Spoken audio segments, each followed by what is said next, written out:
Hello, welcome back to another lecture. In this lecture, we are going to be learning how to create a bill of material and a balloon. Let's start a new drawing file.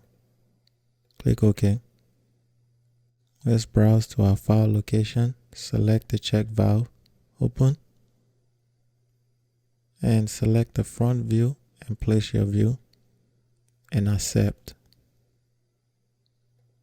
Let's select that view and click section view, and I'm going to zoom in until I see the orange dot in the center.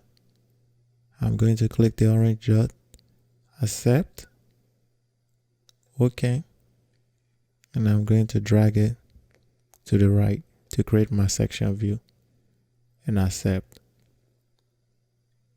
To create your bill of material table, come to your annotation, and under tables, select bill of material, select any view that you want to create your table to.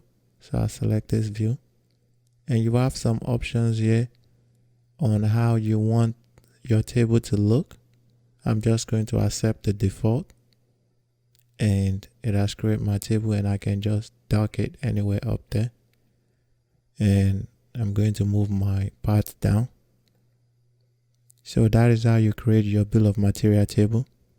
You have your description. You can click in there and type the description, or you can also enter it into the parts property. You can also add more rows and columns for more information about your part. So that is how you create the bill of material table. To create the balloon, I simply do it the manual way. Select the balloon and start clicking on the part.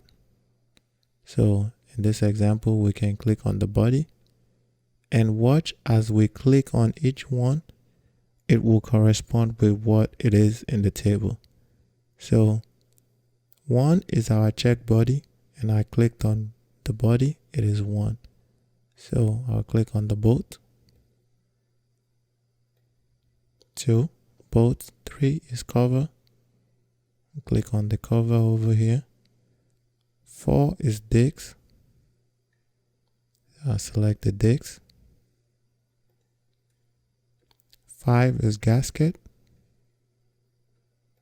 Select the gasket. 6 is seat. Select my seat. And the last one is the spring. I'm going to select the spring. So that is how you add your bill of material table and your balloon. And thank you. I will see you in the next lecture. Bye.